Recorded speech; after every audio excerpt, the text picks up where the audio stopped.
Con la mesa de diálogo herida de muerte, el gobierno venezolano y la oposición no le encuentran salida a la crisis. Vemos un informe.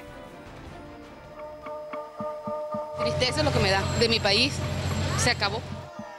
La situación institucional no puede ser más inestable en Venezuela luego de la decisión de la Asamblea Nacional de declarar que el presidente Nicolás Maduro incurre en la figura de abandono del cargo.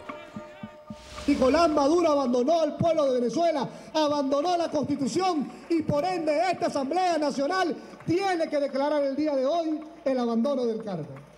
Según la Constitución de ese país, esa figura es causal de destitución. El artículo 233 enumera las causas por las cuales puede considerarse falta absoluta del presidente y entre ellas cita el abandono del cargo declarado como tal por la Asamblea Nacional. En la misma disposición, los representantes impulsaron la celebración anticipada de elecciones libres y plurales, según dice el escrito.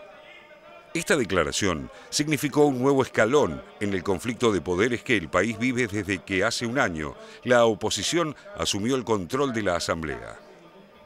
Poco antes, el Tribunal Supremo de Justicia, controlado por el gobierno, había reiterado en un comunicado que el legislativo carece de facultades para emitir una opinión de ese tenor.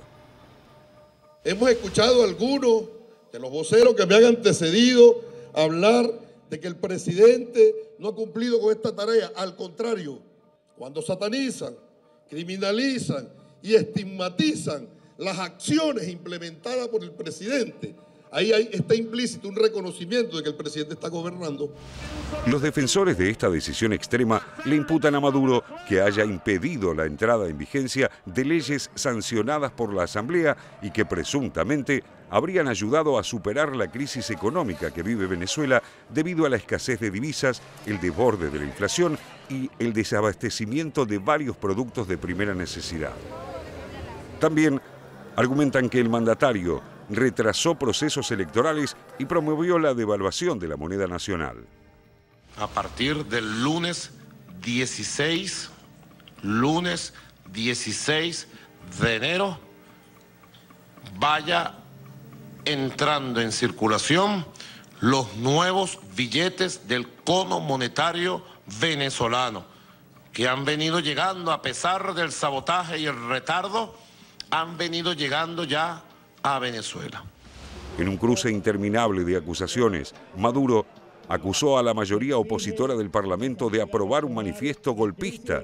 En paralelo, el gobierno, a través de su control del Consejo Nacional Electoral, postergó hasta mediados de este año las elecciones de gobernadores que debieron realizarse en diciembre pasado. Y también denegó la posibilidad de efectuar un referéndum revocatorio del mandato de Maduro. Reafirmando una postura beligerante, Maduro puso en funciones a un comando antigolpe para hacer frente a las acciones que califican como golpistas. En tanto, para reafirmar su voluntad de destitución, varias fuerzas de la oposición convocaron nuevamente a marchas callejeras que se habían suspendido a del referéndum de un diálogo de paz auspiciado por la Iglesia y que se da virtualmente por fracasado.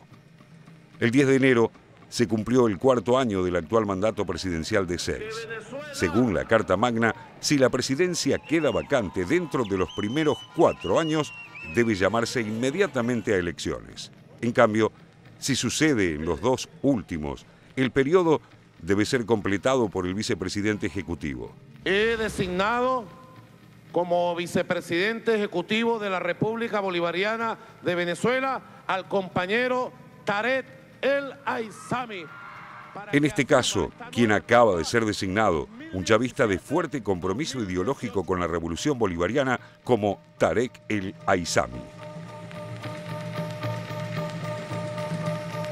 A ver, Jorge Elías, esta elección del vicepresidente tiene bastante que ver con las posibilidades de que Nicolás Maduro no llegue a terminar su gobierno, ¿no? Y también con un reacomodamiento dentro del gobierno. Tarek El Aissami es un chavista duro, del ala dura. Apenas asumió como vicepresidente, fue nombrado director o a cargo del Comando Nacional Antigolpe, Horas después hubo 4 detenciones de adversarios políticos. Y dentro de la interna de lo que es el chavismo hoy en Venezuela, el gran perdedor ha sido Diosdado Cabello.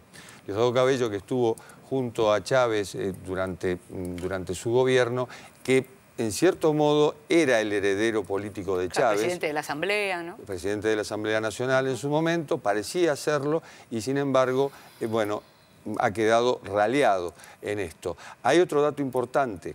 Maduro no ha dejado de hablar desde el año pasado y más también de golpe de Estado. Todas las semanas hubo un golpe de Estado, por eso se crea esto, un intento, esto del Comando Nacional Antigolpe.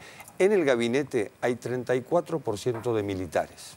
Este también es un dato importante, y al gabinete también llega con un nombramiento Adam Chávez, es decir, se refuerza... En cultura, ¿no? En cultura. Sí, el hermano de Hugo. El hermano de Hugo Chávez, viene de Barinas, del Estado, del departamento de Hugo Chávez, se refuerza el ala dura del chavismo, frente también a una oposición que está absolutamente dividida entre radicales y moderados y no logra articular un discurso más o menos coherente. Natalia. Sí, a ver, aquí creo que hay un gran fracaso incluso del Vaticano cuando a fines de octubre abrió la puerta a lo que era ya un gran pacto político entre chavismo y oposición. En ese momento nos enteramos sorpresivamente de que Maduro visitaba al Papa, hubo una reunión, hubo fotos y un anuncio. Ese diálogo que se abrió fracasó ni bien empezado, no había empezado, más antes aún, de nacer, sí. Antes de nacer había fracasado. Maduro volvió rápidamente a Venezuela en ese momento y rápidamente empezó a trabajar para socavar en lo que entonces se trabajaba desde la oposición, que era el referéndum revocatorio, y ahora estamos hablando ya de otras instancias que son abandono de poder, etcétera. Yo creo que verdaderamente en Venezuela hay un conflicto de poderes en donde las partes tienen fuerzas casi similares. Si no, estaríamos hablando de otra cosa. Cuando vos tenés esta tensión donde ninguno logra imponer una negociación sobre la otra y donde no se llegan a dar físicamente tan duro como aparece el escenario tan violento en Venezuela, o sea, cuando es la que oposición no puede correr al gobierno, no pueden el gobierno correrse no puede, uno al otro, claro, exactamente. entiendo. Ahora, el Vaticano en este caso, no sé por qué se movió, cuáles fueron las verdaderas señales que tuvo el Papa Francisco para hablar de esto, porque también veníamos de un fracaso muy reciente, que era el de la UNASUR, el de los presidentes, que en ese entonces trabajó el ex presidente del gobierno de España, Zapatero, en fin, y una serie de amigos de Venezuela.